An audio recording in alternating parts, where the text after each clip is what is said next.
Thank you very much, everybody. Please. This is a very important meeting. We had a lot of important meetings today, but this is a big one because this is really the future of, I think, beyond college sports. This is the future of colleges because we're looking at numbers that are coming in and the amount of money being spent and lost by otherwise very successful schools is astounding just in a short period of time. It's only going to get worse. So we have to save college sports and save, I believe, colleges. We have to save our Olympic team because so many sports that are in the Olympics will no longer be represented by people that went through college and became competitive, became great at the sport. We won't be anywhere near what we were. I think it's just a very, very important meeting. We have the most important people in college sports and really beyond. And what I'd like to do is I'll say a few words. I'm going to ask Marco and a few to also say a few words. And I'd like to take your suggestions. And we have the speaker. We have John Thune is here or represented. We have some of the big politicians, senators, Congress people that can make it get approved. Yeah, because we have to go through, I'd do an executive order. I'd love to do that. I'll probably do it anyway. We'll do an executive order. We'll see how it works because it would be I have a really nice, simple idea. But we'll go through this process and I think we'll get it through Congress. We have a good chance. I think it'll be very bipartisan. And I just want to thank you all for being here as we stand up for one of America's greatest and most beloved institutions. It's called college athletics, which is true, means so much. I want to thank Secretaries Marco Rubio, Scott Bessent, Doug Burgum, Howard Lutnick, Linda McMahon for being here, And also, Speaker of the House Mike Johnson doing a great job, Governor Ron DeSantis, Senators Ted Cruz, Eric Schmidt, Leader Steve Scalise, Representatives Lisa McClain, Jim Jordan, Brett Guthrie, and Lori Trahan. Thank you all for being here. We have some great people. Condoleezza, thank you very much. I see you over there. Great to have you. Great to be with you. A very special welcome to New York Yankees President Randy Levine, friend of mine for a long time. I used to sit with George Steinbrenner in the box. It was one of the most difficult days of my life. I would always be like he liked me, I liked him, but we both liked very few other people. And we had a good time. We won a lot of games, right, Randy? We never lost. We never lost, actually. And a great champion of college athletics, former, as I just said, Secretary of State, a woman who's really respected, Condoleezza Rice. Thank you very much again, Condoleezza.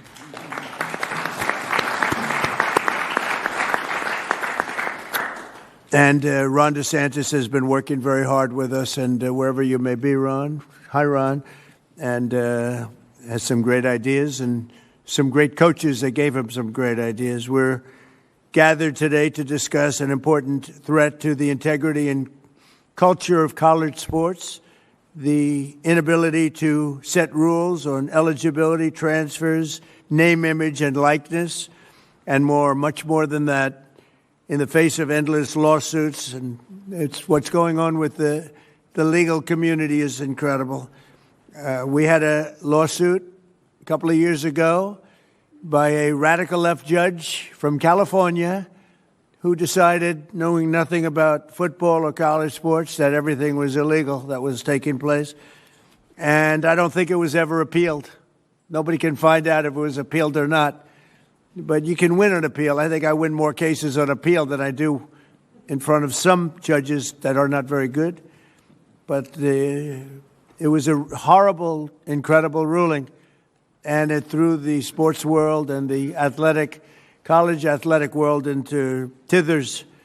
And that's where we are right now. It's crazy things are happening.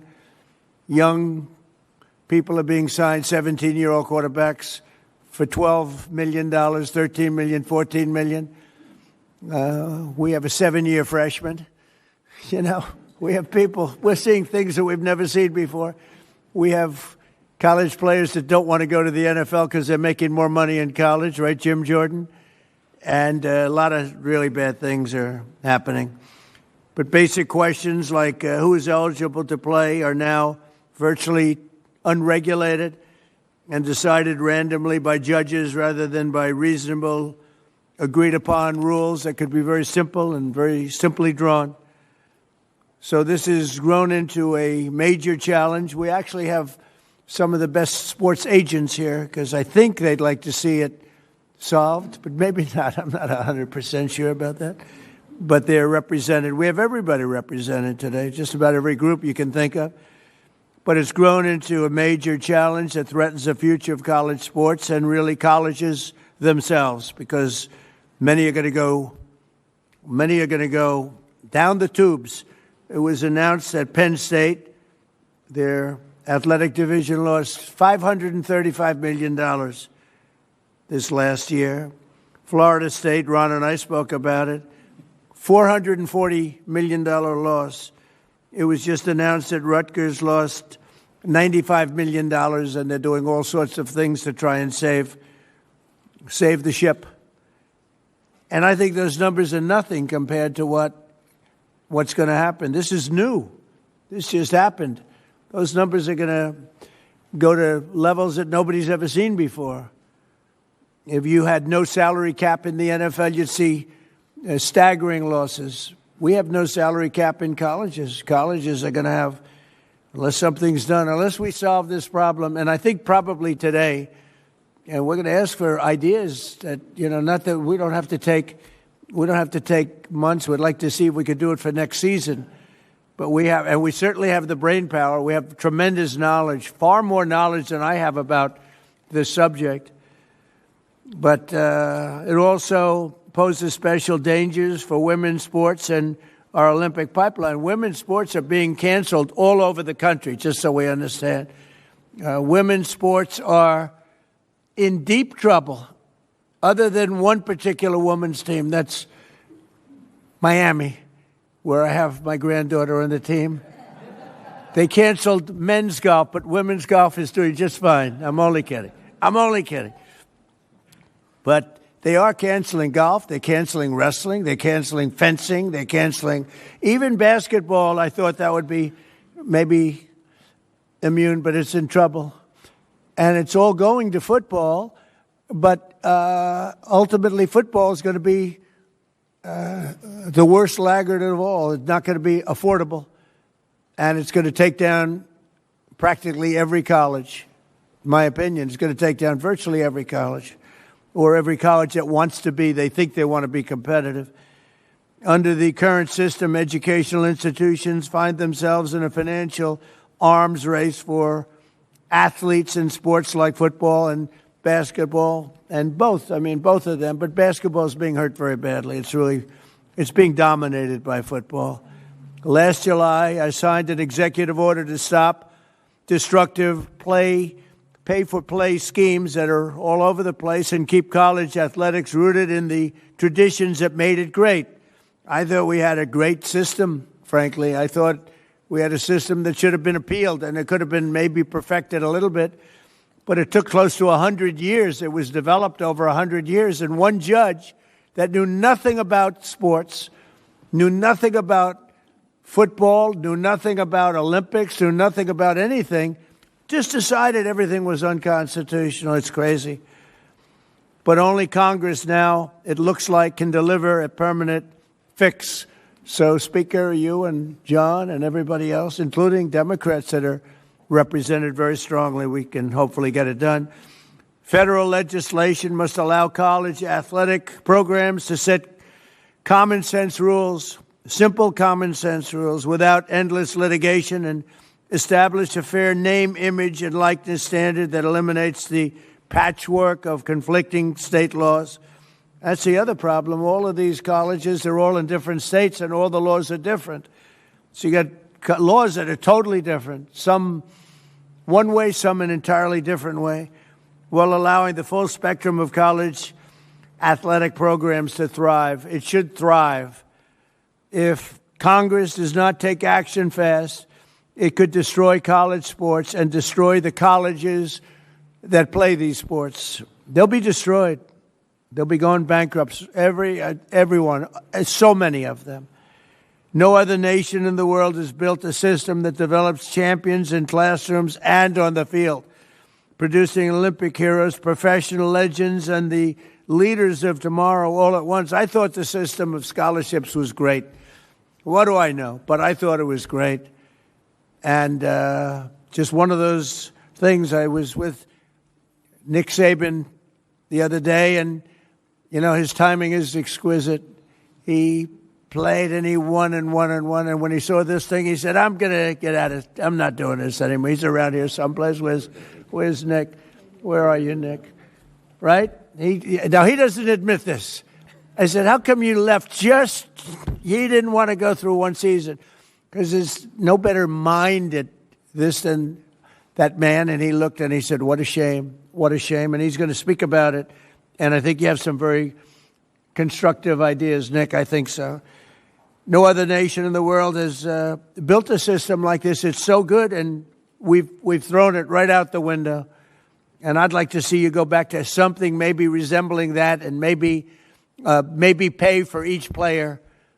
Not such crazy pay, but just pay for each player. With every player, maybe the quarterback and the third string lineman making the same. But you're going to tell us about it. We're going to try and get it passed. Our goal is not to go back to the days where student athletes were never allowed to receive any compensation, although not the worst idea, but I think a lot of people would overrule me on that.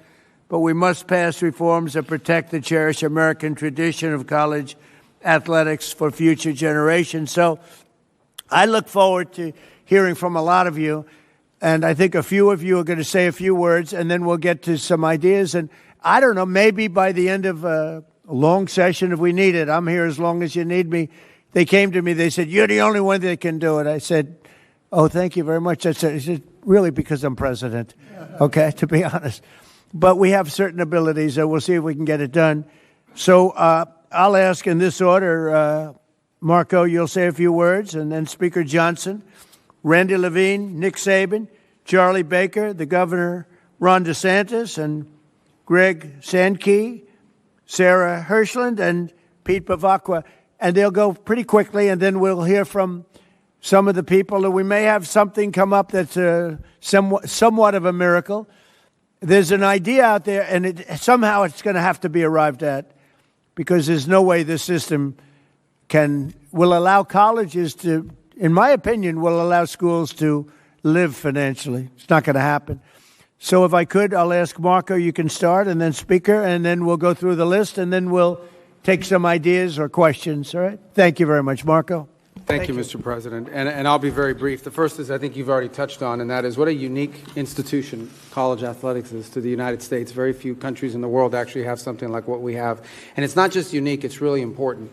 A lot of people don't see some of the aspects of it that are so positive. The first is the student-athlete experience. There are literally thousands and thousands of young Americans who are going to graduate this year with not just degrees, but advanced degrees, and athletics made that possible. And the athletic support and the academic support that they're receiving from these schools is extraordinary. So there are kids that literally would not have gone to college or may not have considered it, and certainly not the advanced degrees, without the help that this provides. Also, the development of the individual that student athletics provides. I mean, look, if you can show up at 6 a.m. in the morning every day for a lift, you're learning one of the most important lessons in life. 95% of life is showing up where you're supposed to be on time. These are extraordinary lessons that people are gaining. Two more things that people don't think about: unity. Few things in America unify us anymore, and one of the things that does is college athletics. In particular, I can just, the experience of a Saturday, and I was about to say a Saturday in the South, but I don't want to discriminate against the other conferences. I'm sure it's true there too, where communities get together, people don't agree on anything else except that they want that home team on the field to win. And it's one of the few unifying experiences we have as a country, and it's so critical. And the last you touched on as well, Mr. President, this is the feeder program for our Olympic teams. Without it, there is no feeder program. Other countries have structured it differently, but the way we have it in our country is so unique in that way. We all know the challenges, and what this system now needs is a system of rules and regulations, of guardrails, so that everyone is operating under the same rules. And it's difficult to do because it's moving very fast, but you've got the right people in the room here, Mr. President, and the right leadership. So thank you for caring about this, because it truly is important for the country and for millions of Americans who are fans, and thousands of families who have student athletes in their family who have experienced this system or are going through it now. So thank you. And Marco has a conflict of interest that he didn't reveal, which is a very serious charge. Could be a criminal charge, actually, because his son is a very good player for a very good college and makes money with NIL. So there's a serious conflict of interest. But we'll take him. We waive his conflict. Please. Thank you, Mr. President. It's an honor to be here with so many of the all-time greats. It's a treat for us, members of Congress. There's many of them around the table, and they're happy to be working on the issue with you and for you. I would say people often say that Speaker of the House is the most stressful job in the world, but then I think of SEC football coaches because they got to win every Saturday night. And my friends who are in those positions, I have a lot of sympathy for. I want to commend President Trump for his extraordinary leadership, and he leads on this important and complex issue as he does all others. He sees a problem, he wants us to solve it, and he assembles the right people to get that done. And I think he really is the only figure on the planet who could do that. So I thank you for that, Mr. President, getting everybody together. One more issue that we'll tackle. I'm a double alum from LSU, undergrad and law school, so I bleed purple and gold, and we talk a lot about college athletics down where I'm from. It's a big thing, but the whole country cares deeply about it because it's part of Americana, as Marco was saying. It's part of who we are as a country, and it's so important, and we have to navigate through these unprecedented waters together. I'm glad there's some really smart people who are working on that. Mr. President, Congress does need to act quickly because it's getting out of hand, and I think everybody here recognizes that. I want you to know the House has been working very deliberately and I think very effectively on this. We've done a lot of good work, and many of you are familiar with the SCORE Act. We passed a important procedural hurdle in December. We're right on the verge of passage in the House, and we now think we have the votes to do that. But that's why this meeting is so timely, because we want to have the conversation today and in the days that follow, because we want to make sure that we get it right. It's a bipartisan product. It has broad support in the House. We believe we'll have every Republican now, and we have a double-digit support of at least Democrats. It is bipartisan. A lot of good work's gone into that to get it there, and we think it may be the vehicle to get us to the next phase of this and this essential conversation. But the next step is preparing that legislation for final passage. So I was talking with Randy and many of you who are leading on this.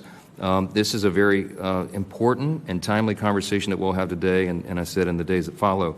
We're encouraged to see all of you, the experts who know this issue better than anybody in the country, willing to put your time and effort into it and provide feedback, because we want the final product to be the best it can be. We want to accomplish the necessary ends, and we think we're very close. Everybody here wants to see this American institution succeed, and we have that opportunity within our grasp. And we want to make sure that the solution we develop actually works for student athletes who are at the heart of this, and that's who we care about so much. And we know that the foundation of any good deal begins with getting the right people in the right room. And this is the right room, and this is historic. And no one knows better than the man who literally wrote the book on it, and that's President Trump. And so I want to thank you for assembling us, Mr. President, and we look forward to the discussion. I yield back. Thank you, Mike. Thank you, Mr. President. Thank you, Mr. President, for putting this group together. Leading up to this, wherever I would go, because I had an interest in this, both professionally what the Yankees have done and my experience on board of directors of various colleges, everybody would say over and over again, this thing is failing bad, and it's like a hamster on a wheel. It kept spinning on the wheel but never getting off. It was never done. And they told me, please talk to the president, because he's the only person who will convene a group like this in order to reach a consensus to get it done. And he agreed to do it. But he said to me, if I'm going to do it, it has to be bipartisan. And he asked me and the speaker and everybody else to make sure it is bipartisan. And it is. We have people from both parties here, and that's what has to happen. So we put this group together. Why did we put this group together? Because it's representative of the people who know the best on how to solve this issue. We have college presidents who've been living with this from all over the country. We have some of the finest athletic directors who have been pioneers in this area. We have professional sports executives. Why do we have them in the room? The answer is, as Commissioner Silva would tell you, or Hall of Famer Lou Lamoriello, these issues have been in professional sports for a long time. We have a lot of experience. I negotiated the first revenue sharing agreement in baseball. Caps, revenue sharing, distribution, all of those things are what we live with every single day. So maybe we can share our experience and transport it here, as long as it's in the context of college sports. There's one group that is missing, but they won't be missing from the final product, and that's the student athletes themselves. This group, as we move on, you can be assured we'll be talking to the student athletes and all their representatives to make sure their voices is clearly heard. You know, time is of the essence. People have told me they've been to Congress 15, 16, 17 times. One group goes in, the other group goes in, and nothing seems to get done. Time is of the essence. Besides the numbers the president talked about, I heard a story from one of the great professional athletes on the Yankees, one of our great players yesterday. And he went to a great university, and he said to me, thank you for doing this, because every day I got asked for more money for NILs, every single day.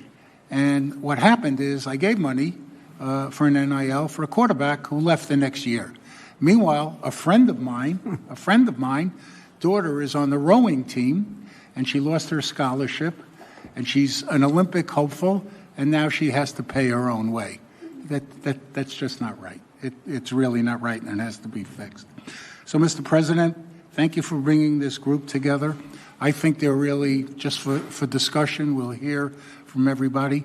I think they're really two things to add on to what the speaker said that have to be done. One, there has to be an antitrust exemption, because Everyone in the room has to be able to talk to each other, all the conferences, the schools, the presidents, everybody, without getting sued. That includes the kids. They have to be involved in these negotiations, the student athletes. And there has to be an entity that's set up by the people who are going to administer this, run this, that are empowered by the legislation to handle all the issues the president spoke about. And we're all here to support that, to help that, and to make sure that it's just not business as usual. Just an idea I have is maybe that an antitrust exemption lasts for 2 years to make sure that these rules and everything are really being enforced. And if they're not, we go back to square one. It'll give the Congress oversight, give the president oversight, but it's time to move. And Mr. President, I couldn't agree with you more. Thanks to your leadership, we got to move this really, really fast. We have ESPN and Fox here.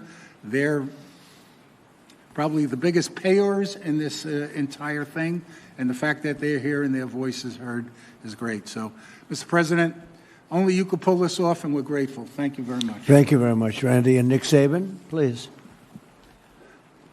Thank you, Mr. President, for the chance and the opportunity to be here to speak with you today, but I just want everybody to know that I'm just a football coach. I spent my life when we had the ball trying to get a first down, when they had the ball trying to get off the field on third down. So this is an unlikely position for me to be in to speak to such a distinguished group of people. Thank you. But I come here today with a question.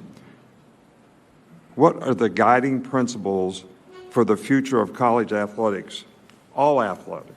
I'm talking about football, basketball, Olympic sports, revenue, non-revenue, it doesn't matter.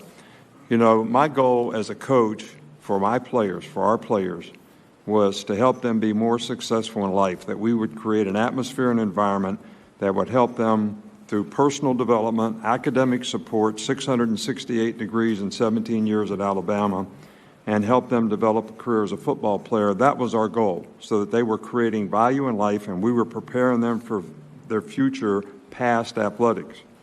So what happened? You know, in this current system that we have, that became impossible to do because people, instead of making decisions about creating value for their future, they were making decisions about how much money could they make at whichever school they could go to or transfer to. So I think we have a challenge here today about the ramifications of this current system, on how it helps players be successful in their future, and how we can impact and create a system that will help and preserve the opportunity for student athletes to be able to have success in their future beyond athletics. So we need to develop an effective system of revenue sharing, authentic name, image, and likeness, authentic being you have marketing value, which now we have collectives, which just create opportunities, which just become pay for play. Eligibility issues where we have guys playing 6, 7, and 8 years. So you have 25 and 26-year-old people playing against 18 and 19-year-olds, which is not healthy. Transfer rules. We have over 4,000 people in the portal. Fans don't like it. Support groups don't like it. It's not really healthy for players in graduation to transfer several times in your career. You really put yourself in a pickle in terms of your ability to graduate. So I think we need to come up with a system, and we obviously have to do it with the president's leadership and also with Congress probably, whether it's antitrust legislation or whatever it is, to allow student athletes in all sports, including women's and Olympic sports, to enhance their quality of life while going to college, but still provide opportunity to advance themselves beyond their athletic career, which is what the philosophy of college athletics and getting a college education has always been about. And how much does anybody talk about getting an education anymore?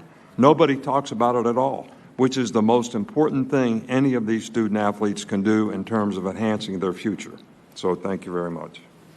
Thank you very much, Nick. Charlie Baker. Well, thank you very much, Mr. President. I especially want to thank you for putting me in the lineup after the most legendary college football coach of all time. And I really want to thank you for your interest in this issue and your commitment to it. And I also want to thank you for the work that your administration has done on a number of different issues, working with our team and with many members of the folks who are in this room today. Today there are more kids playing college sports than at any time in our nation's history. There's 556,000 student athletes across all three divisions playing on behalf of 1,100 schools. And those 1,100 schools are second only to the United States of America in terms of the amount of financial assistance they make available to those student athletes. It's over $4 billion. That's also the biggest number we've ever invested as a community in the student athletes who attend our schools. There is a lot that is right with college sports, and anybody who watched the Women's Olympic Championship game between Canada and the United States would know that, among other things, all of the players on both of those teams were former college student athletes, all 46 of them from both teams that played in that championship final. Women's sports has grown dramatically. The visibility of women's sports, the viewership of women's sports, the attendance at women's sports, the investments in women's sports have all gone dramatically up over the course of the past 10 years or so. And if you talk to almost anybody who follows youth sports, they'll tell you that the growth in youth sports on the women's side continues to be profound. But that said, everything everybody has said about the challenges we face at this particular point in time is true. And I want to give a special thanks to Speaker Johnson and to Leader Scalise for the work that they've done, to use a sports analogy, carrying the ball on behalf of the SCORE Act in the House chamber over the course of this year. It deals with the rules issue, it deals with the agents issue, it deals with some of the financial issues, it deals with the equity question, it deals with a wide variety of the issues that are challenging for so many in the college sports space these days. And the final thing I'll just say, we have, I talk to a lot of people who are connected in one way or another to college sports, both in this country and around the world, because they have children who attend college here in the U.S. And over and over and over again, the thing I constantly hear is there's nothing like college sports anywhere else in the world. And you are so lucky to live in a country where you have a system that works for young people the way this one works for young people here. So I'm deeply grateful for your commitment to this issue. I'm thrilled by the folks you've managed to put around this table. I agree with others who said there's probably nobody else who could do that. And college sports was a great thing for me and my kids and my wife and so many. I know a lot of kids who wouldn't have graduated from high school, much less gone to and graduated from college if it wasn't for college sports. It's a truly unique American jewel, and we should do all we possibly can to ensure its success for the next generation and the generations after that. So thank you again for having us all here today. Thank you, Charlie, and you're doing a great job. Appreciate it. Ron, please. Well, thank you, Mr. President, for doing this. I mean, you have pedaled to the metal on so many different issues, from national security to border to energy, and you're not taking the pedal off any of that, and you could be forgiven to say college sports is important, but your plate's full, and you just added it to all the other things that you're doing, and I thank you for that, because this would not get done without your leadership. No one else could get this group together. No one else could work with Congress to be able to do it, and so I appreciate it, because it is important to a lot of people. I mean, we know this is out of whack. We went from a system where you couldn't give a student athlete anything. They could sell your jersey, you get nothing, to now, quarterback throws for 300 yards, and they go see the coach. Hey, I need more money. Give me more money from the club. Okay, I'll transfer. Or they get money, and I don't want to play in that bowl game. Sorry, I'm just going to sit out. And I think that that's been bad, certainly for college football and college sports. But let's just be clear, and a lot of the speakers have said, and I speak from being in the South, college football is king. It's not even close. University of Florida is the reigning NCAA basketball national champion. The football team, I think they won 4 games. So guess what? Are the fans happy being the NCAA? Not really. They're mad because football didn't do good. And football has been able to generate so much money over the years that it's subsidized a lot of the other programs, a lot of these non-revenue sports. People have had more and more opportunities. Well, now with the collectives and how much it's costing football, the costs are going up dramatically, and it is threatening these other sports. And, look, yes, being able to produce Olympians, being able to do that, I think it's really important. But 99% of Division I athletes are not going to make a living at it, and they're not going to play in the Olympics. And I speak as somebody, I was the baseball captain at Yale. Like, if we had NIL there, I probably wasn't going to get a lucrative NIL deal. That's fine. I get it. But what being a college athlete teaches you, there's a reason why the Naval Academy and in West Point, you have to be an athlete when you go through there, because it teaches you discipline. It teaches you about hard work. It teaches you about competitiveness. It teaches you how to cope with failure. And so a lot of the people, the students in these sports that may not be as glitzy, but are going to be harmed by the current trajectory, these are going to be future leaders of our country in a variety of different endeavors. And so I'm thankful that this is going to get done under President Trump's leadership. This is a bipartisan issue. We are so division on all this different stuff. There is no partisanship about this. We all want our universities and the athletics to succeed. A lot of the speakers have talked about the issues of eligibility. I mean, how do you have there till you're like 25, 18 to 25, and you're still playing? How do you play in the NBA G League and then come back and play in college? How do you get to transfer all these different things?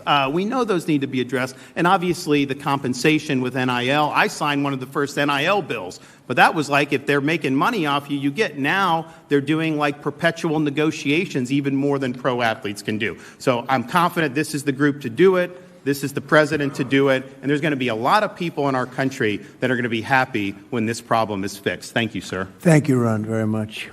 Very much. Greg? Thank you, Mr. President. Thank you for convening this group. And I also think it's important to point out you've been to Tuscaloosa a few times for great football games, a couple national championships, and I think the power of your presence around college sports is an important factor in this conversation. I had a knock on the door of my residence hall in 1983 by my baseball coach. I was a bad catcher at Laterno College. That's why I'm here today, because he taught me some lessons that had I not been in that situation, I never would have learned.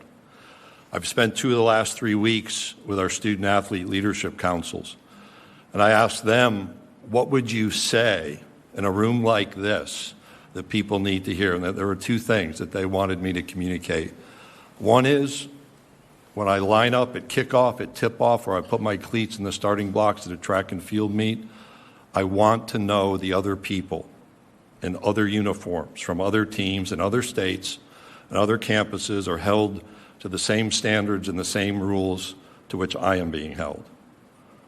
They also want to know that they're being supported from a physical and a mental well-being standpoint. Part of that is their concerns about sports gambling and the pressures that are emerging upon them.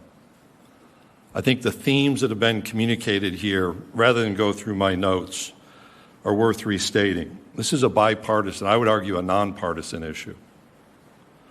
This is a circumstance where among the 4 conferences, the ACC, Big 12, Big 10, and SEC, over $2.3 billion was spent in FY24 to support Olympic sports. And in Paris, 219 U.S. medalists went through the college sports system, 89 of those being gold medalists. In college sports, we move young people from adolescence to adulthood through education, through becoming part of a community, which they otherwise would have not experienced, and the opportunity to build a legacy. In the current environment, each of those elements is interrupted.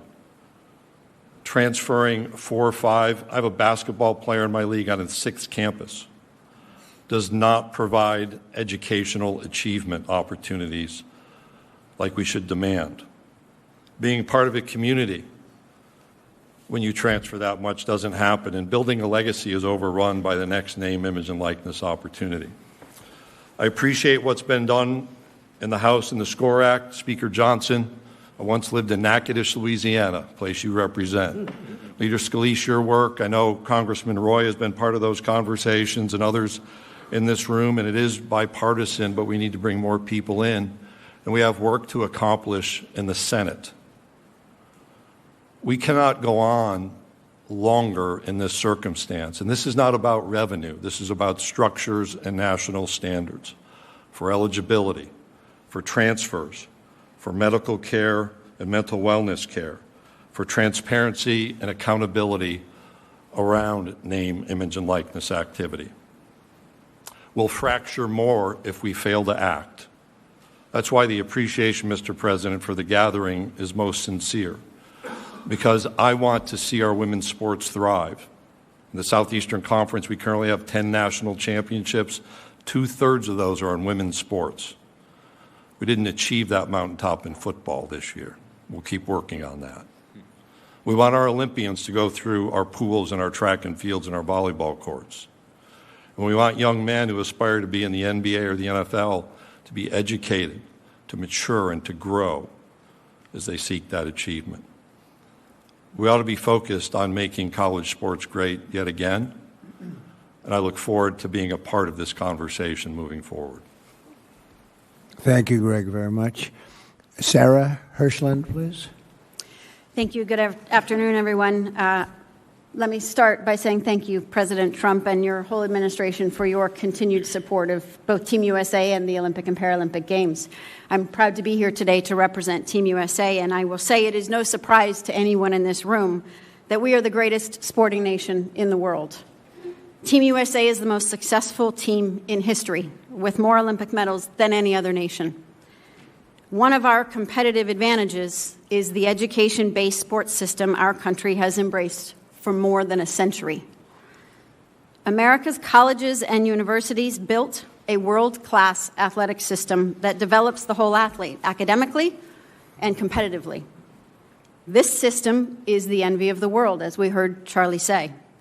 It has also been the backbone of Team USA for generations. The results speak for themselves. You heard Greg reference some, and I'll just expand. The athletes from just the Paris Games represented 231 different college institutions and 71 conferences. 90 different schools were represented by our medalists from just the Paris Games alone. This success does not happen by accident. It is directly impacted by the broad-based, sustained investment in sport on campus. You've heard that referenced. This is not something we can take for granted. To say that our country should be grateful to colleges and universities and their athletic programs is an understatement. And while the United States has topped the gold medal table in 8 of the last 10 summer games, I am here to tell you the margin is narrowing. Around the world, nations are investing aggressively in sport, building centralized training systems, expanding funding, and prioritizing athlete development in new ways. That growing global competition comes at a moment when U.S. colleges must increase their investments in football to stay competitive. The economic pressures are unsustainable. We've heard this several times, and we know that Olympic sport budgets inevitably rise to the top as the first to be cut. And in some cases, women's sport, but it's also men's sport, may be eliminated. We must keep our eye on both. We know what happens when those investments are reduced or disappear. It hinders the future pipeline of Team USA, but frankly, it threatens the future health of sport in our country. We cannot wait for the economic pressure to create this crisis. We stand here today, Team USA, in solidarity and partnership with the collegiate sports community to encourage Congress to pass legislation that stabilizes the foundation of sport on campus and ensures a healthy and robust ecosystem for student athletes across a wide array of Olympic sports and football, which is kind of coming to the Olympics. Let me conclude by assuring you that American athletes are ready for this global challenge. In fact, we welcome it. But the pursuit of excellence deserves a system that continues to invest in them. Thank you, Mr. President, and to our congressional leaders, to the college administrators, and to the many representatives across the sports industry who are here today. We value your commitment to sport, and we welcome your partnership. Thank you, Mr. President. Thank you very much, Sarah. And we'll conclude with our little early speeches, but we'll hear everybody that wants to, if you have an idea, if you don't have any ideas, maybe you don't bother, okay? But if you have something good, and maybe what we're talking about with the SCORE Act, it seems to have a lot of support, but we'll talk about that. Pete Bavacqua, please. Hey, Mr. President, thank you. Thanks for having us all here, and a special thanks on behalf of Notre Dame for your kind words about Coach Holtz. I know he was a dear friend of yours, so we appreciate that. And this meeting is important. It's timely. I think everybody around this table knows that we need help to straighten this out. We need the help of Congress. In this post-House world of NIL and compensation, we're finding ourselves in a situation where college football, particularly men's basketball, women's basketball, but particularly college football, I don't think it's any secret that people understand that so many of the decisions around college sports are driven almost solely by college football. And college football is certainly important to Notre Dame. We make no secret about that. But it's become a runaway financial train. And if it continues to be that way, even the healthiest of universities are going to have to make incredibly difficult decisions that are going to impact women's sports and Olympic sports. There's simply no way around that. So we need regulations. We need financial transparency, and we need repercussions. People's feet need to be held to the fire. And I talked to Coach Saban before we entered into this room, and we were talking about the transfer portal. And Greg mentioned it as well, but when you have young men and women going to 3 schools in 3 years, 4 schools in 4 years, the student athlete, and they're student athletes, they're not just athletes, and we're forgetting the academic part, we're forgetting the student part. And if you're going to 4 schools in 4 years to make a few more $100,000 on each stop, where when you're 21, 20 years old, you think all your financial troubles have gone away, you're going to find at the end of that college experience, you're not going to have an academic degree. That money that you thought you could rely on for the rest of your life is going to be absent by the time you're 23 or 24, and you're going to have the rest of your life, you're going to find yourself in a very difficult position. So we have to talk about financial transparency, and we have to restate the importance of the student-athlete experience. We can't forget that, because the percentage of people that can go on and play in the NBA, the WNBA, the NFL is extremely low. And it's the importance of that academic degree that you get throughout your student-athlete experience that's going to serve you so well for the rest of your life.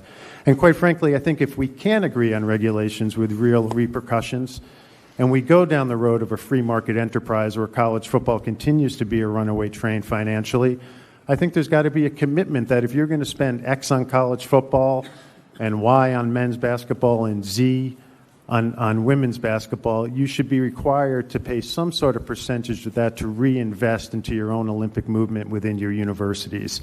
So I think this meeting, as I said, is important. I think we're coming to a point where we're going to be at no return if we don't get our act together and try to speak with one voice and solve this. So thanks again, Mr. President. Thank you very much, Pete.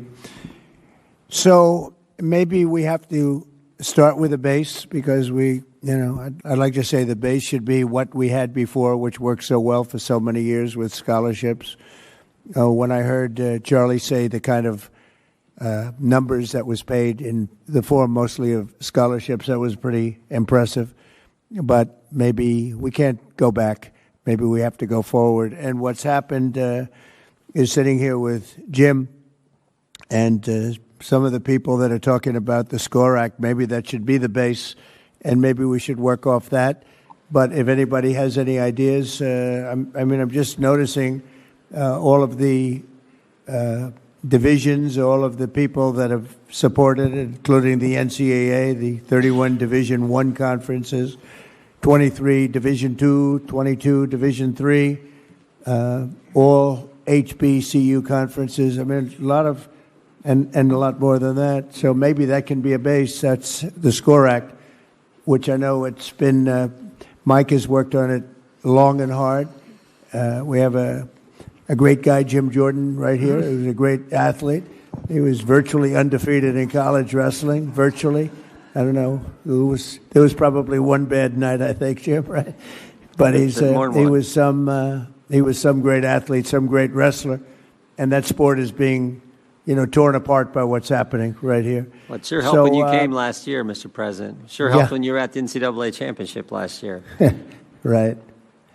So if we could go and if somebody would have some suggestions. Mike, do you like the idea of using this as a base and we work off the base, or would you like to start from ground zero? Well, I think I speak on behalf of the legislators around the table that worked really hard on the SCORE Act and many who have been involved and brought their ideas to the table. Our fear is that if we begin from scratch, I think everyone around the table understands this could take a long, long time. A lot of the debate and discussion and deliberation has gone into this. I got this one-page summary I'm happy to pass around. I assume most people around the table know the basic parameters of the bill and where we are. But the idea would be that if there are, Randy and I were speaking earlier before we went into the Oval Office, there may be some ideas to enhance it or make it better. We want to have the best possible product. I mean, maybe, Mr. President, I think that's a good suggestion. We begin from that.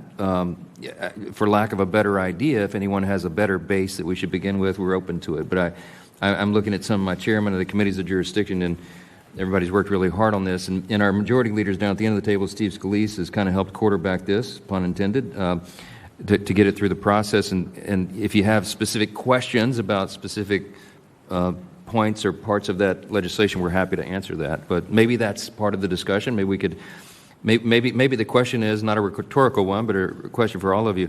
Does anyone have any big concern about what is currently on the table in the SCORE Act, or have ideas on how to improve it? Would anybody oppose? I mean, most of you have studied the SCORE Act more so than I have. Would anybody feel strongly opposed to starting with the base of the SCORE Act, which has gone through a lot? You would oppose it? Go ahead. Well, first, I'm Lori Trahan. I represent Massachusetts and appreciate being invited to this today. And I'm really happy to hear you talk about women's sports in particular. I played Division I volleyball at Georgetown. That's changed my life. And so really have spent a lot of time on college sports. And I think I'm the only Democratic legislator in the room. I'm not going to pretend to speak for all of them, but I do think we want to solve college sports as much as everyone here. I think one of the issues that we had with the SCORE Act, I look at this as we've got some revenue issues and governance issues. The SCORE Act, in its codifying the House settlement, really hurts women in Olympic sports. We've already seen a number of programs cut across the country. So I think we do need a revenue mechanism to save and protect. One, strengthening Title IX has to be part of the SCORE Act, as well as ensuring that we are funding those programs. I mean, look, I'm also a mom. I've got a college athlete, son who played lacrosse. I've got another daughter who hopes to. Sports is the lifeblood right now. People are they're playing sports at record levels at the youth league. If this is any time we should be expanding opportunities for sports, it's right now. And I think one thing that the SCORE Act represented was just a consolidation of what we have today, which is the SEC and the Big Ten. No offense, Greg and Tony, but all the money really is going to those two conferences right now, and we need to address the revenue issue. I know there's been some proposals as far as modernizing the Sports Broadcasting Act. That could be one. I'm open for discussion on that. And then certainly making sure that we have a strong federal standard for NIL. A patchwork of laws does not work. I couldn't imagine signing my letter of intent and having to study up on every single state law and who offers what. But making sure that we have athletes' voices mandated at the table. They're not here today, so I do feel a responsibility to represent those 560,000 athletes who are not here right now, but making sure that they've got recourse if their NIL rights are violated or not upheld. But let me just say again, I would love to work, and maybe the SCORE Act is the right vehicle that we continue to tweak so that it has a path in the Senate as well. I know that there's a lack of consensus on many of the governance issues, but we'd like to solve that with everyone here today. Thank you. Thank you, Mike. You might want to respond to that. Well, there's some good points made there for sure, and I think everybody has the same intention as we want to protect women's sports as well, and I got 2 daughters. I would be remiss if I didn't acknowledge that. But with regard to the patchwork of state laws, as many of you probably know, the SCORE Act addresses it because it creates a national NIL standard, and then it allows the associations the authority to make rules on transfers and compensation caps and the things that are really burdening the system. And then it protects those rules from being challenged under antitrust laws. So we create an exemption there for that. So I think there are a lot of thoughts gone into how to address it there. But, I mean, again, we have no pride of authorship here. We want to have the best possible product. So, I mean, the authors of the bill are open to good suggestions. So, yield back. Anybody, please? Yes, Steve?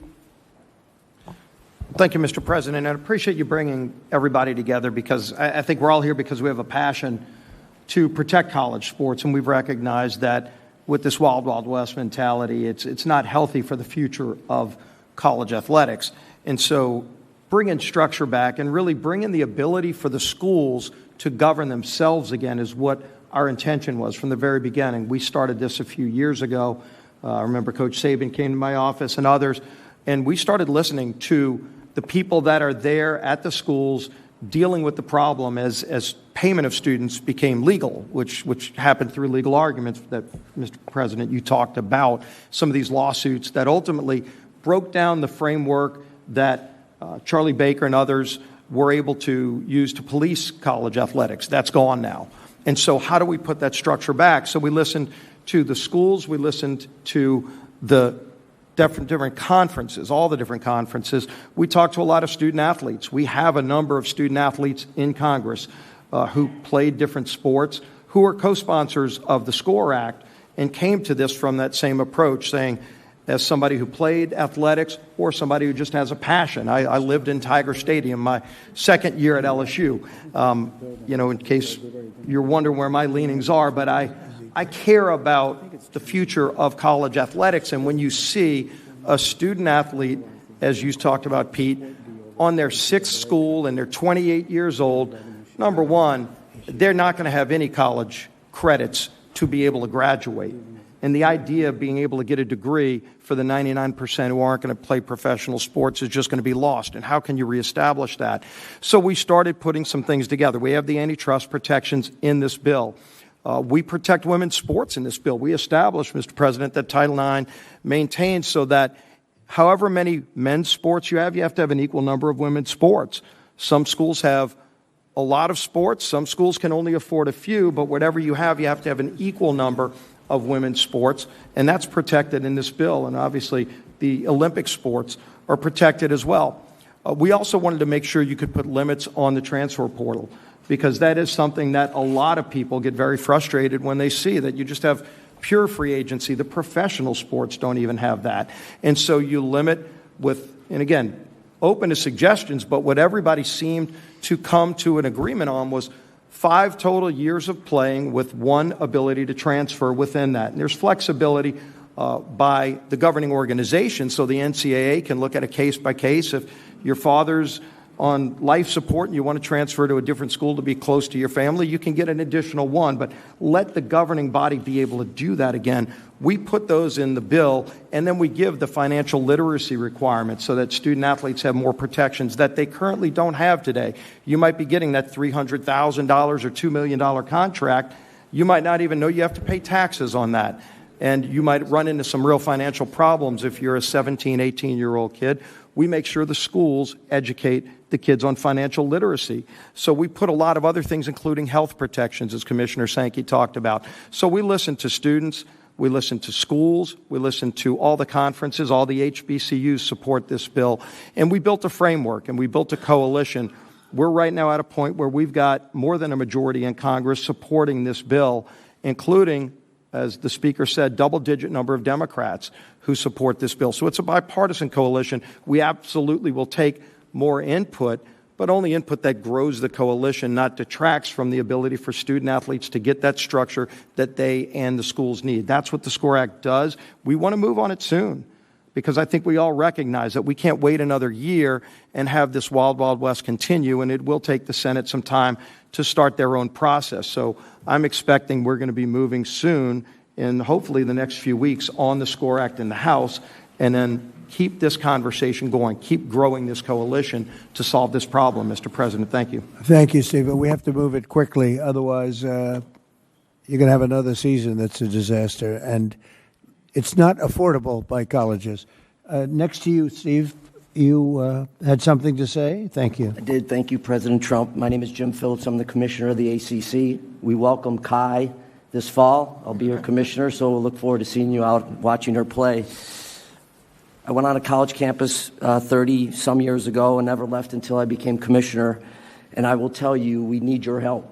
We need everybody's help in this room. There are 6 areas that the SCORE Act is the right piece of legislation. First, as been mentioned, there's a national law versus state legislation and patchwork. We have 37 disparate laws across the country. So what you can do in one state is different than what you can do in another state. That just doesn't work. When you have inter and intrastate competition, as Greg mentioned so well, the student athletes want to know that they're lining up against somebody that's abiding by the same rules, NIL, rev share, and the rest. Second, it's a reaffirmation that these are student athletes.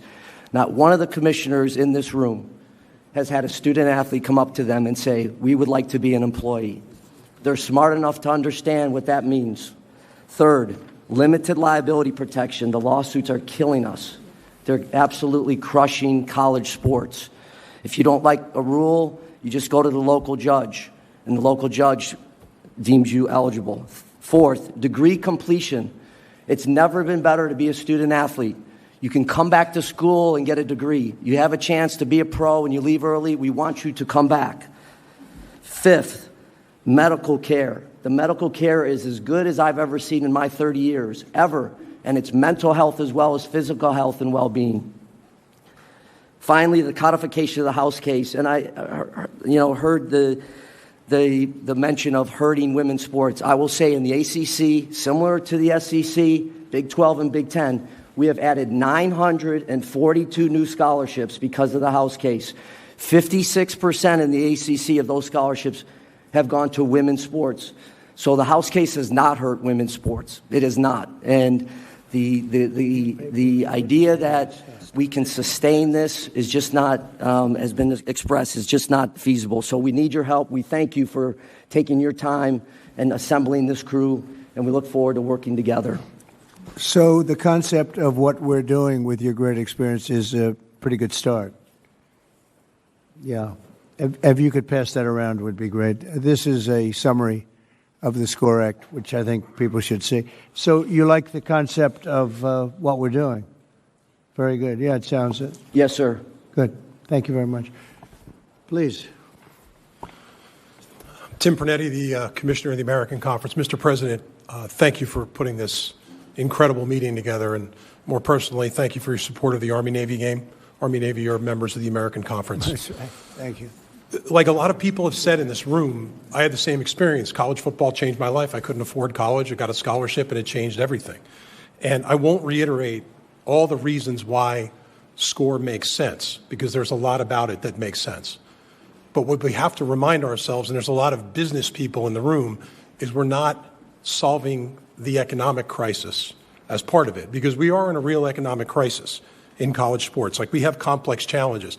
The mission is completely out of focus. This thing was about education through sport. That's what it was supposed to be, to what Coach Saban said. It still is that, so long as we put it back in focus. But we can get through SCORE, create more consistency, because the industry has a lack of consistency from eligibility all the way down the line. But we have to examine other ways to solve the economic crisis. And these things shouldn't impede each other.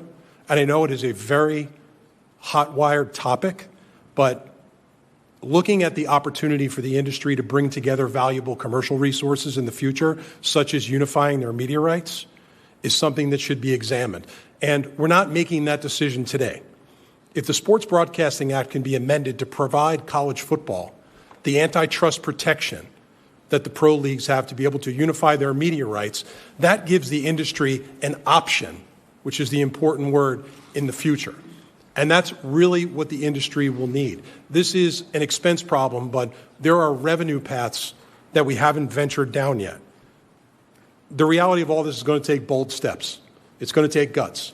And this has become a transactional business where commitment is flying out the window, but it's not everybody. The top 1%, which is how the industry's been designed to serve the top 1%, 99 out of 100 student athletes in our league don't want to be employees, to what Jim Phillips said, and they signed up for a great experience. Like, our responsibility is to make sure we reinforce the mission and create resources around them to have the experience. But that conversation, whatever side of it you're on, should be had to see if there's an option in the future to dramatically improve the economics for the industry. Thank you so much, Mr. President. Well, thank you, and thank you for mentioning the Army-Navy game, because as you know, I signed an executive order to protect that time slot so that during that, from like 3 o'clock to 6 o'clock or 6:30, I guess, we protect that space, that airspace, so nobody can play a football game, and we have the Army-Navy game protected, because the kind of money that's being thrown around, they were a little bit concerned that the Army-Navy game, as great as it is, may not do so well. I think it would actually do pretty well, but we protected the time spot anyway, so that during that little period of time, it won't have any of this competition where lots of money's being thrown around. I think it was a worthwhile protection, because it really is it is a very special time and a very special game. So thank you very much. Great job. Anybody else around? Mr. President, could I just, before yes, we go, you're given a handout that just has a quick summary, bullet points of the composition of the SCORE Act for those that aren't familiar with it. And let me just apologize.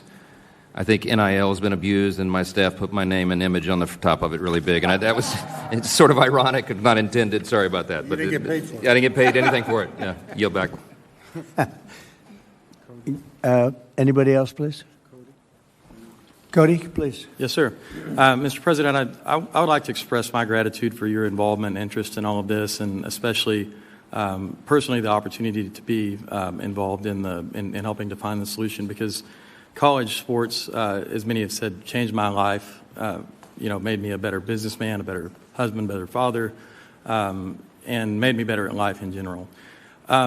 This is a complex issue. It's multifaceted.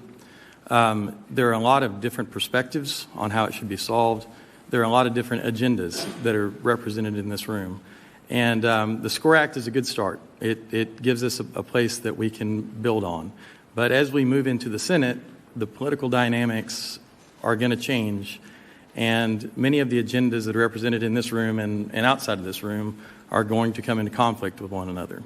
The reality is nobody's going to get everything that they want.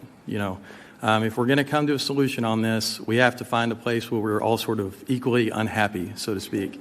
That's just like any other business deal. And I think what's key is that we are all willing to come to the table and compromise and work together, recognize that the small schools are important, the big schools are important, women's sports are important, Olympic sports are important. It's not just about big-time college football. And so that may require you twisting some arms along the way to make sure that people work together and are willing to give a little bit, and understand that this whole ecosystem of college sports belongs to all of us. It's a national treasure. It's a public trust, as I've heard Clay Travis say before, and I think it's very accurate. And so it belongs to all the American people, and all the American people should share in it. And so I would just encourage everyone here, and I think that might even be a commitment that you could ask everyone to make, is that they will work together, they will compromise, come to the table, and be constructive. So, Cody, I know you have worked very hard on this, and frankly, you've been working on it long and hard, maybe harder than anybody else. I've heard your name mentioned more than anybody. Could you use this as a base, and we all get together, maybe as a smaller group, and ultimately report back to the larger group and come up with something? Do you think this is a good base? Yes, sir. I think it's certainly a good base, and it's a great starting point. Again, the dynamics will be different in the Senate, and we'll have to build on it from there. And again, a lot of these tougher issues are going to come to the surface once we get there. But absolutely, we should convene a smaller group that can work on those things and work on the compromises that need to be made to be able to have a bill that can get 60 votes in the Senate. Is there any way we could go back to the old system, which I thought was fantastic, and do something with some compensation for the players and simplify things so that you'd go back to a scholarship system plus some compensation, more minimal, but, a lot for a player? I mean, for the most part, they would consider it to be a lot, whether it was $75,000 or $50,000 or maybe more than that. But you go back to that wonderful system that I thought we had until this judge decided to just throw everything out the window. And it's been worked out for years and years, and it was finally honed. And then all of a sudden we're sitting in this crazy neverland where colleges are losing hundreds of millions of dollars, and in many cases not even putting out competitive teams. It's incredible. Is there any way that can work? Coach, we were together, and you had some pretty strong ideas. How would you feel about that? As a coach, well, first of all, thanks for having us. And Thank you, Coach. I speak on behalf of so many of my former colleagues that I visit them now, and they're a mess. I don't see coaches sticking around longer. The coaches are getting paid very well, so they leave and enjoy their life, because what they're dealing with is the loss of a locker room. You take away team, and our country's in trouble. My two girls played college volleyball, and one of the greatest interviews I've ever witnessed is she's at Georgia Tech and said, I learned so much more on the volleyball court than I ever learned in any classroom, which I agree with. So I actually think it's a simple fix. And it's not simple unless we get antitrust protection, because the NCAA, when I was growing up in the profession, if you violated a rule, that was a problem. You'd lose your job. And that was made very clear. Throughout litigation and other issues, the NCAA has become, they don't have subpoena power, and every time they make a decision, they get litigated. And I get it. I mean, I witness it, and as a result, and we know this from some of the policies you put in place, rules without enforcement equals chaos. You don't need new rules. We got plenty of rules. Enforce them. So if we get antitrust, then you now will not get litigated. And I would eliminate, the only thing I dislike about the SCORE Act is that, and Coach Saban and I have visited about this, Mac Brown and I have visited about this, get rid of the collectives. That's cheating. When donors, so everyone understands what a collective is, donors put money in a pot, it's distributed to players through the coach and the general manager according to your talent level. That's not allowed. You're not supposed to do that. That's called pay for play. So there's a revenue share that the universities get through their television contracts, and I know it goes up every year. That's their only financial, that's the only thing they're allowed to do for their student athletes. They can distribute that however they want. That's still pay for play. But any NIL conversations, which NIL, I think we all got to quit calling it that. It's not name and likeness. These players getting paid millions of dollars in some of the stories I hear, and they're posting an Instagram for twice, and then they're getting paid $1.5 million. So the NIL, to me, NIL in its purest form is America. It's called capitalism. If you can make money on your name, you should have a right to do that. If you're a gymnast, a volleyball player, a swimmer, a football player, and a car dealership wants to work with you legally in the business world, do it. That's what NIL should be. That's not what it is. So you get rid of the collective, becomes an illegal entity. There's no such thing. That even to this day, that makes my skin curl when I hear a collective. Get the donors out of it. If a business owner wants to hire Jeremiah Smith and pay him a certain amount of money, he's certainly allowed to do that. That's called capitalism. But the universities cannot arrange that and set that up. The universities can simply make sure the kids go to school, make sure they graduate, treat them fairly, make sure the women's sports, the Title IX, I'm all in favor of all that, but they cannot get involved in the financial marketing of your players. That's let the market take care of itself. That's called the market. That's called capital.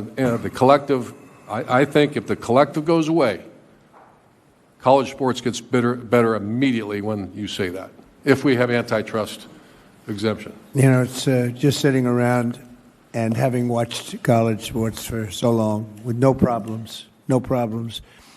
what this incompetent judge did to this game, knowing nothing at all about sports, about anything that we're talking about today, is a disgrace. And it's going to be a very hard thing to put back together. We'll get it done.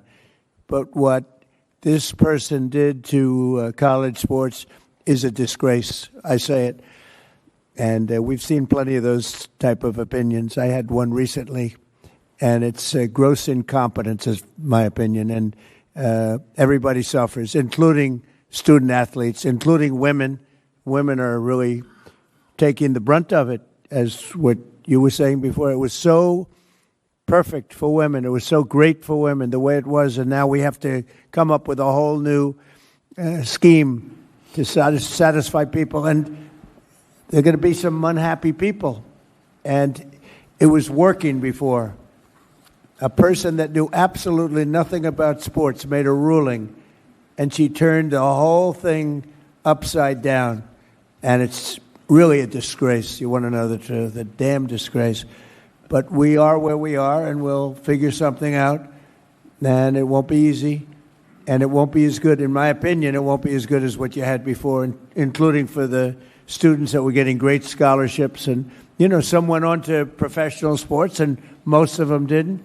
But they got great education. They got it for free. And they had a lot of fun going to college, and they learned a lot. And they had great coaches, many of whom are around the table. They learned more from those coaches in many cases than they learned in the classroom. So, yeah, I appreciate what you say. Don't forget, when these donors or collectors or whatever you want to, all different names for different people, but as that money comes in, that's also money colleges aren't going to get. You know, they're giving money to players as opposed to giving maybe to the college to keep a lot of colleges going. And that's pretty tough also. But it's just a shame, because I got involved just recently, and I looked at what's happened to colleges and to college sports. And it is colleges, because the colleges are going to go out of business, many of these colleges. When I look at what a person that's a judge was able to do to destroy colleges and college sports that was so good, no problems, it's very, very sad. And in some ways, I'd like to just go exactly back to what we had and ram it through a court if we have to, because I'm not sure you're ever going to come up with a system that's comparable to what you had. And, you know, in life, you like to get better, not worse. You like to go forward, not backward. No matter what you come up with, you've gone backward, a long way backward in many cases. Mr. President? Yeah, please. Mr. President? Hi, Ted. I want to thank you and echo the thanks for bringing this group together. And I want to in particular underscore the urgency that we have heard around this table. College sports is in absolute crisis. Every single week, we're seeing another program being canceled. We're seeing another women's team being canceled. We're seeing Olympic teams being canceled. And the current chaos, if Congress doesn't act, we are very quickly going to be in a world of 30 to 50 college football teams that are basically a mini NFL, and the Division II and Division III schools are going to be left behind, and the millions of college athletes who right now scholarships provide an avenue for them to get an education that they never would have had, that'll go away. And that would be an absolute travesty if we let that happen. I will say, several people around this table said this is a bipartisan issue and we have bipartisan consensus. I agree it should be a bipartisan issue, but it's worth speaking realistically. The challenge is simple. You asked about the SCORE Act. I think the SCORE Act has many good elements. I think it is a very good first step. But the challenge is, for this to be passed into law and put on your desk, we need 60 votes in the Senate, which means we need at least 7 Senate Democrats. Right now, there are 0 Senate Democrats who support the SCORE Act. I've spent the last 3 years negotiating with Senate Democrats on this issue. And I will say for some time we have been, to use a football analogy, at the 2-yard line, but not able to push. And there are interest groups on the left, in particular trial lawyers and unions, that have resulted in Democrat senators that are actively lobbying against the SCORE Act and don't want to see legislation passed. And so my hope, there are a lot of people around this table who care desperately about college sports. My hope is that you speak out to Democrat senators and urge them, let's come together and solve this together. And I think part of a solution needs to be on the cost side, and I think part of the solution should be discussing and looking at the revenue side. I think both of those are important parts of a solution. There are a number of Senate Democrats who care about this but have not quite gotten to the point of getting to yes. That's the single biggest challenge, and I think the collective voices around this table adding to the urgency that if we wait another year, if we wait another 2 years, the programs in your state are going away and the students in your state are losing their scholarships, and it would be an absolute travesty if we let that happen. Mr. President. Thank you, and I want to underscore that sense of urgency on the Senate side. I do think there's a growing number of senators that do understand that if we're here a year from now, we're in a much worse place. If we're here 2 years from now, college sports looks entirely different, and it would be a disaster. So I do think that growing sense of urgency is important. I appreciate you convening this. You have unique credibility on this, not just being president, but we've spent time at the Super Bowl, watching the Super Bowl, playing golf. You love sports. You have credibility on it. You care about it, and I think that authenticity matters for the leadership that we need. I do think that if we're serious about this, the antitrust exemption matters for the governance side, but I think the revenue side is inextricably linked to the success of this. If you are losing money on a football, and I'm from Missouri, we love, we're in the SEC. If you're losing money on your football program, you're not going to be able to subsidize the women's sports and the Olympic sports. So I do think that we can come together. I am hopeful and optimistic by the people who are represented in this room and as we move forward that we can find a solution. We have to. This is not just because we like watching sports on TV why this is important. There are lives that can be changed forever if we do the right thing. And I think you've got the right people in the room, and I think you're the right guy to lead this effort, and we're here to support those efforts in the Senate. Could I ask Charlie Baker? Charlie, do you think we could come back to a solution or get a solution that was as good as what we had before or almost as good as what we had before? Or maybe better? I don't think better, but maybe. Would you say that's possible, Charlie? You're in the position to be able to tell maybe better than anybody else. Well, first of all, I appreciate the question because it's at the end of the day the one we all care about the most, which is can we create a system going forward that's better than the one we have now? And I think the focus people, the thing about the SCORE Act that everybody needs to remember here is it's a comprehensive piece of legislation that deals with a whole series of things that I think everybody would agree are a problem. The discussion, the place where the discussion gets a little more complicated is the issue about the cost and the revenue side and the implications of those two issues. And if I were to say to this group, where's the place to go, it would probably be there. And do I think if you could get that resolved, you could create something that most people would view as better than what we had before? I think you'd certainly be heading in that direction. The big thing we all have to remember here is that the way it was before, and I'm almost 70, so I remember those days quite well. Sports and media played a completely different role in our society than the one they play now. And the money piece in particular is got to be part of the conversation, and that's got to involve the student athletes. And your point, Mr. President, about coming up with a more structured way of dealing with that, I think is a good one, but that's got to be part of the dialogue for the same reason that the revenue piece has to be part of the dialogue as well. So much money was paid to students in the form of scholarships. What was the exact number that you said, Charlie, before? $4.1 billion last year. $4.1 billion was paid to the students in the form of scholarships, and everybody was happy. Everybody was happy. And now you got yourself a mess. And I think you should just go back to where you have and let some judge tell you can't do it, and you appeal it up and you win at some point, because I think what you had was a great system, $4.1 billion. Everybody was happy. Now you have a thing that you're never going to. You have a jigsaw puzzle that's not going to be put back together, and colleges are going to go out of business. And I think you go back, and the players that got the $12 million, a 17-year-old quarterback that got $12 million, one got $14 million. I hear they're negotiating one at $18 million. They don't know if he's got an accurate arm, but he's got a strong arm, coach. Accuracy counts too. They have no idea. They're going to give him $18 million. And you know what? Those guys that already signed contracts, you know what? Call that the lotto. They hit the jackpot. Let them have their money. You can't do anything about it.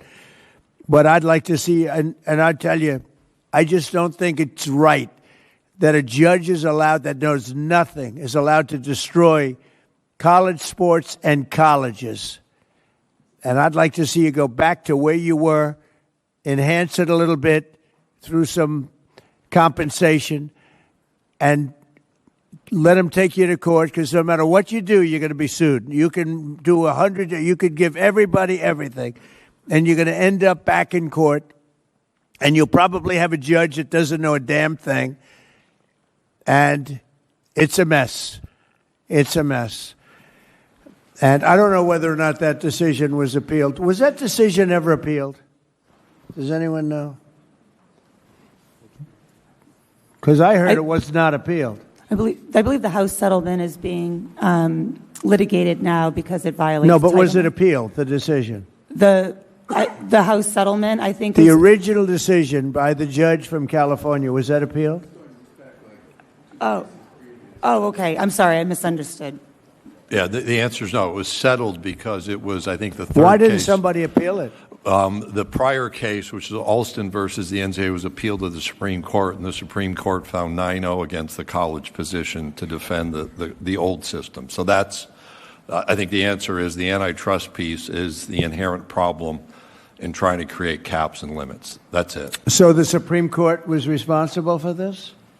I'm not the one who's going to say that. I'm not bold enough to say that, but I'll at least acknowledge the problem. 9-0. 9-0. Was the Supreme Court responsible for this? 9-0, and Kavanaugh supported.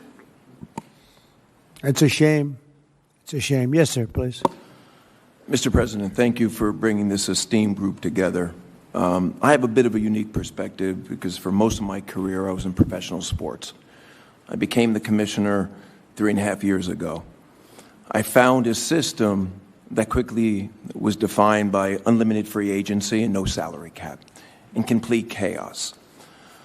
I am, and representing the Big 12, we are very much in favor of the SCORE Act. I like to say it's progress over perfection. And it provides, no different than what Commissioner Phillips said, the core principles of what we need to move this thing forward. One thing that we didn't discuss so far today was athlete protection rights, which is obviously part of the SCORE Act. And there's a component there about regulating sports agents that we need to really look at. Now, I know we have some agents in the room, and I have a lot of respect for that industry. But right now, they are taking full advantage of our student athletes. Usually in the NBA or the NFL, it's a 3 to 4, maybe 5% commission. In some cases, they're charging over 20. We talked about the portal. Most agents are pushing our student athletes into the portal, and the recent numbers show that over 40% don't even find a home once they get into the portal. And because they're being pushed into the portal, and Mr. Sankey said it earlier, they're losing credits towards their degrees. So we have a problem on our hands, obviously, and I don't believe in perfection. I do believe in progress, and I think the SCORE Act is a great first step for us to move forward. And on behalf of the Big 12 Conference, we are all in favor of it, and we'd like to see a sense of urgency. We need something done soon. Because if not, our university is going to suffer, our student athletes will suffer, and we need help. So we appreciate you bringing us together today. Well, it's an honor to do it. I just hate to see what you're going through. I hate to see what's happening to our country, essentially, because this is our country. This is the youth of our country, and it's a terrible thing that's happening because, these crazy payments that are being made colleges are not going to be able to help themselves. Just like the NFL owners would not be able to help themselves if they didn't have a cap. but you have a much bigger problem than a cap. And you have a complexity problem. And you have a problem where women are being thrown out of sports, like at levels never seen before. And you're going to have other things that come up that nobody's even thinking about right now. And you're not going to be able to solve these problems. You're just not going to be able to solve these problems. You know, Ted said something before that the Democrats, I think Eric was alluding to it, but you have a lot of Democrats in the Senate that I hear are opposed to almost anything. So if you do, and I have to deal with these people all the time, okay? You saw them the other night. They wouldn't stand up for a soldier that was a great hero and got the Congressional Medal of Honor. They sat there. They wouldn't stand up. They wouldn't even smile. They wouldn't clap. For a woman that lost her daughter whose throat was slashed, they wouldn't stand up. They sat and they didn't stand up. They didn't do anything. And we have to deal with these people. But, Ted, you said that there are 7 Democrats that will not vote yes. Eric, you know the situation better than almost anybody in the room, except maybe me. I have to deal with it even more than you. But, you know, if you've got all these hardline Democrats that want to see everything fail, it's a problem. You know for a fact these people would vote no? What we need at least 7 who will get to yes, because that's how we get to 60. Right. Right now, the SCORE Act has 0. Yeah. So I'm glad the House is moving it, and they've got some Democrats in the House. That's beneficial, and I think when the House passes it, that momentum is helpful. And there are a number of Senate Democrats. I mean, I've spent literally thousands of hours negotiating with my Democrat colleagues, and there are a number who want to address it, but it is their political leadership that is telling them to stop. And so what has got to happen is the folks in each of the states need to say to your elected Democrats, if you don't act, we're going to lose what is so extraordinary about college sports. And it needs to be something that is in the middle that's a compromise. Ted, you've already lost it. You've already lost it. Colleges are losing $400-500 million. And they haven't even started yet. So you've already lost it in the true sense. And you've lost something else. It's like, it's ugly what's happened to sports in college. Before it was beautiful. It was a beautiful thing. And now it's very ugly. It's become very ugly. And I think you're right. You're going to have people that will never vote for anything no matter what you agree. You could agree to everything that's perfect, and they will never vote. And I'm not doing this I'm doing this as a practical person. No matter what you agree to, you have people in the Senate and in the House that will never vote for it, even if it's good for our country, even if it's great for the player, great for the college, and great for our country. And they will still vote no. Because they're cuckoo. They've got problems. Maybe it's problems at home, Cody, but they have problems. So that gives us problems.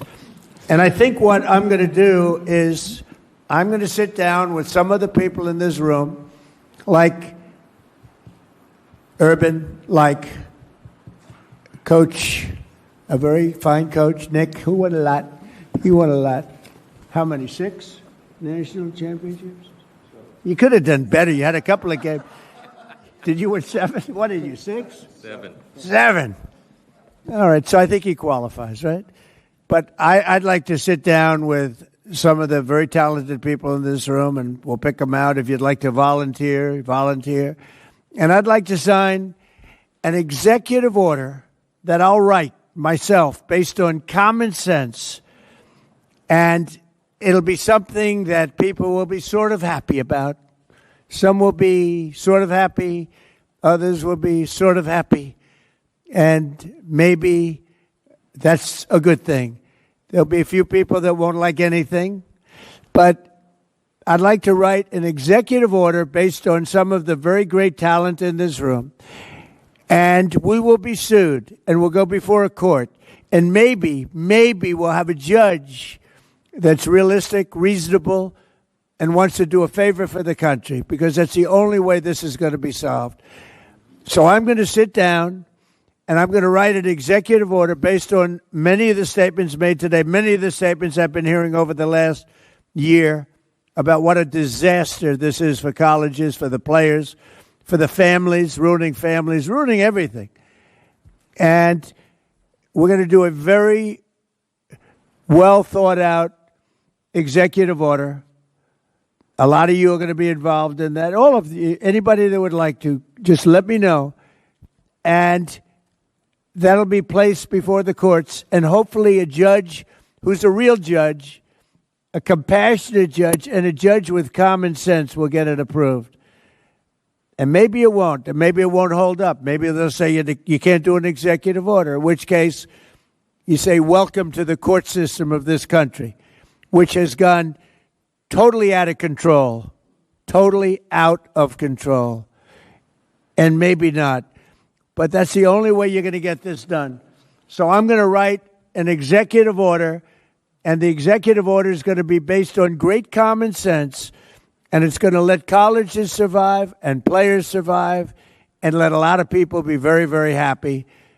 And let's see if we can get it through the court system, which we might not be able to do, in which case I guess we'll have to meet again, and we'll probably be through the same system. Look, if this doesn't work, colleges are going to be destroyed. Women's sports are going to be destroyed first before anything, before anybody, before anything. Women's sports are already being cut in every college. The first thing they're cutting, which is very unfair, is women's sports. And then they're cutting lesser sports. Sports that are very good sports, great sports, are being cut.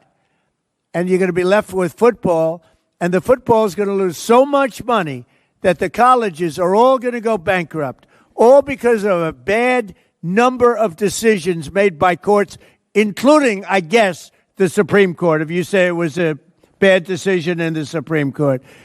I think the Supreme Court ought to be ashamed of itself for a lot of reasons, okay? A lot of reasons. I got to live with these people, and I say this, and they'll only vote bad, and I couldn't care less at this point. They have hurt this country so badly because they haven't had the guts to do what's right. So, and I can tell you about other things too, not just this. So we're going to do an executive order, and I think it's going to be an executive order that the people in this room and the students and the colleges will be proud of. Whether or not it holds up in court, I can't tell you that. But you're not going to get it through the Senate, and you're probably not going to get anything through the House because you have a bunch of lunatics that you have to deal with, Mike, and better you than me. Go ahead. Well, I applaud the effort for an executive order, and I think everybody around the table is grateful for that. Might I suggest, Mr. President, that while you're using the Article 2 authority, that we still work in the lane of Article 1. The playbook has to be wider than that, I think. And so what I would suggest, and humbly before everyone here, is that we take, I think almost everyone around the table we've heard today believes that at least the SCORE Act is a base to work from. Can we still continue to try to work through that? We do have some Democrat support, and as was said, we've got some fine points to get to. Would love to work with you on it. Okay.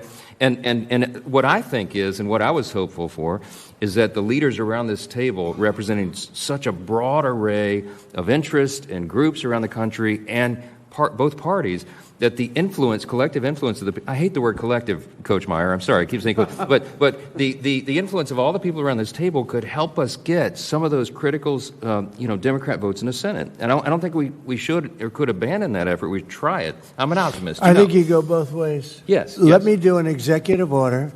You go ahead and play games with these people. Okay. Okay? We'll give it the quarterback effort. Give it a shot. Okay. And maybe the fact that we do the one helps you get the votes in the other. Okay? Right. Does that sound okay, Randy?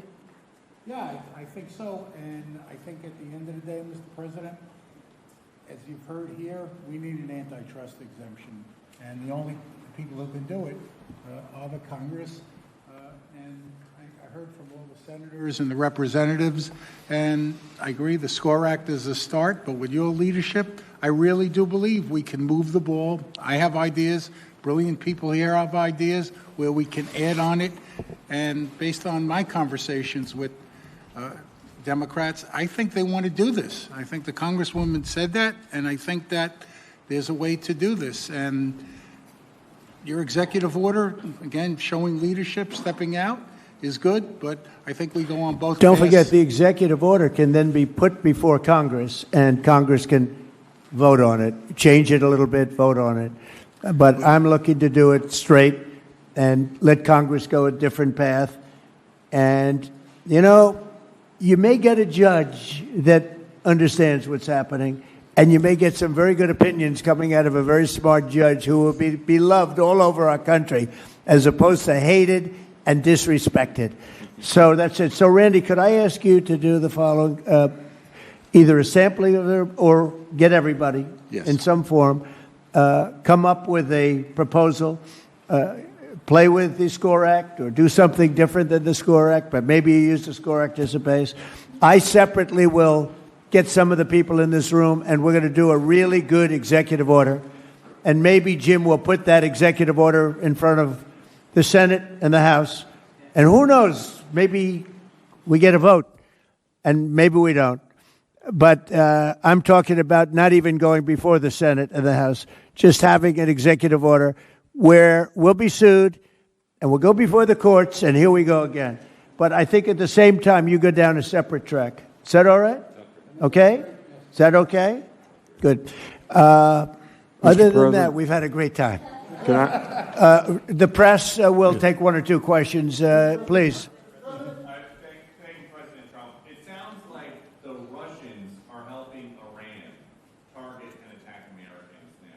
That's an easy problem compared to what we're doing here. I mean, but can I be honest? It's just, I have a lot of respect for you. You've always been very nice to me. What a stupid question that is to be asking at this time. We're talking about something else. Can we keep this maybe a little bit? Go ahead, please. Thank you, Mr. President. My question is for eligibility. As you know, my son, Joe, is a high-level D1 athlete, third-year relief pitcher, University of Maryland. How would I know that? We're very involved. He said, as you know, because I've told you. the guys. I've told you that. That's all right. Thank you.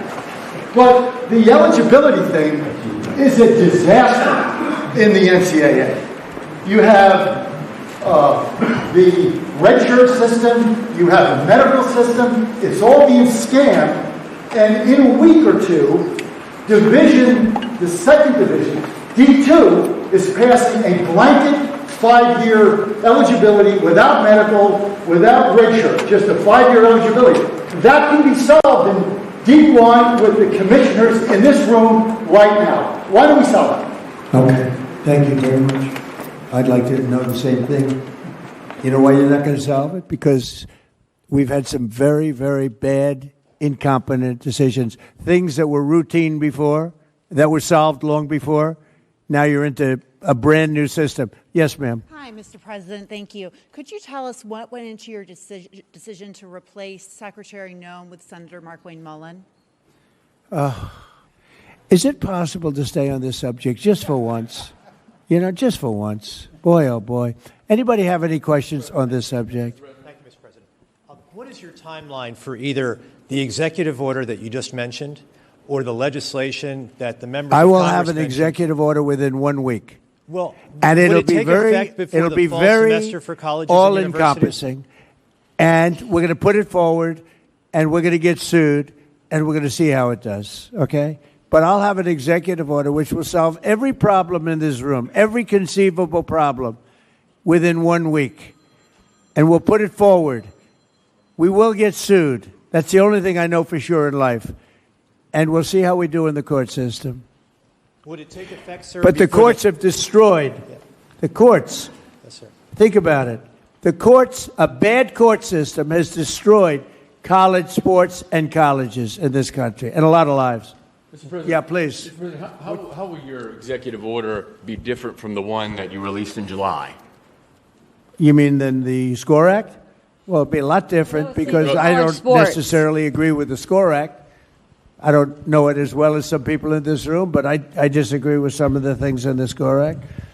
No, the executive order you released in July, how will this one that you're writing this week be different? It'll be more comprehensive. That was put out as a test, as a feeler. This will be much more comprehensive because we've all learned a lot in the last pretty long period of time, 6 months or so period of time. I think we could do a very good document. I think we could do a document that works from a common sense standpoint, whether or not it's going to hold up in court, who knows? Honestly, it will depend on the judge. Maybe we'll get a wise judge. There are wise judges, too. We got some very brilliant, wise judges. Maybe we'll get lucky. Why aren't there any student athletes in the room? Why aren't there any student athletes in the room? Do you want to answer that question? Randy?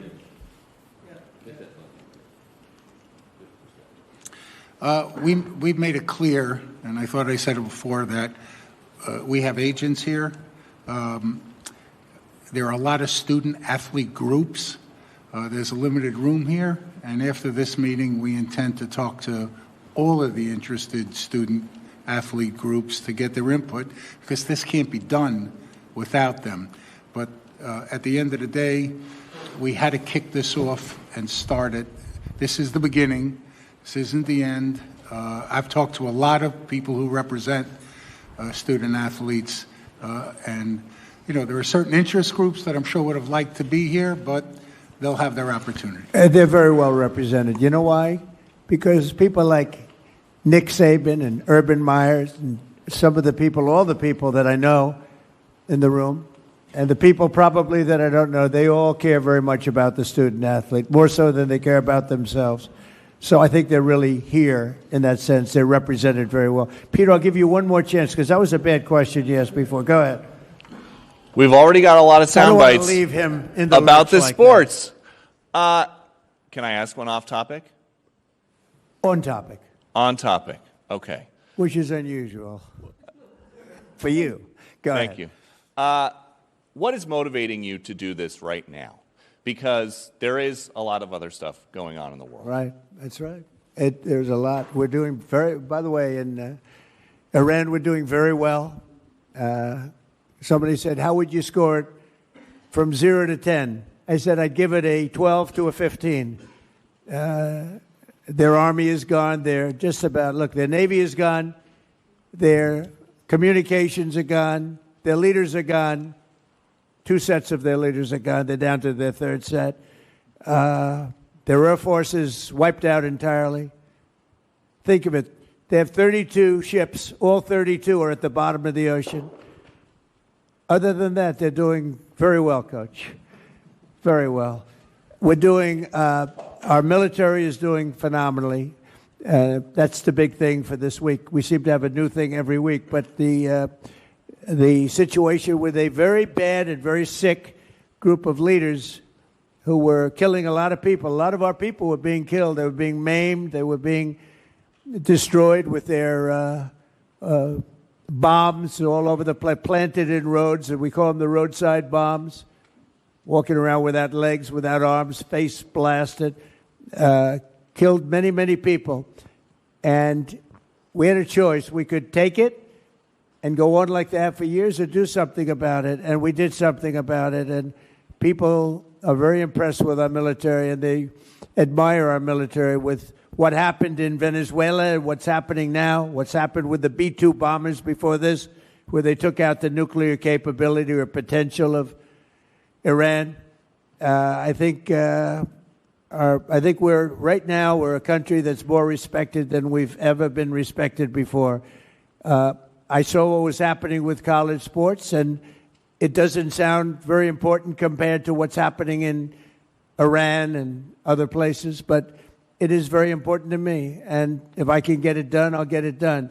Through a bad system, it's a bad system. Through a bad legal system, you want to know the truth, we have a situation that is almost unsolvable. And we'll see if we can solve it.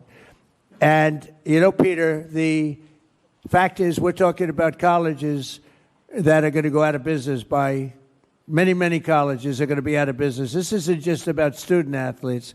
This is about our whole educational system is going to go out of business because of this. So I understand what you're saying in terms of the level of importance, but to me this is very important. Very, very important. Thank you.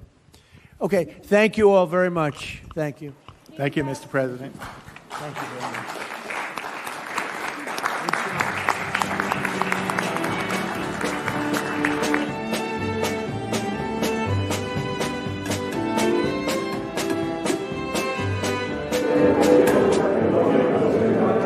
Just stop my mic. Hold on.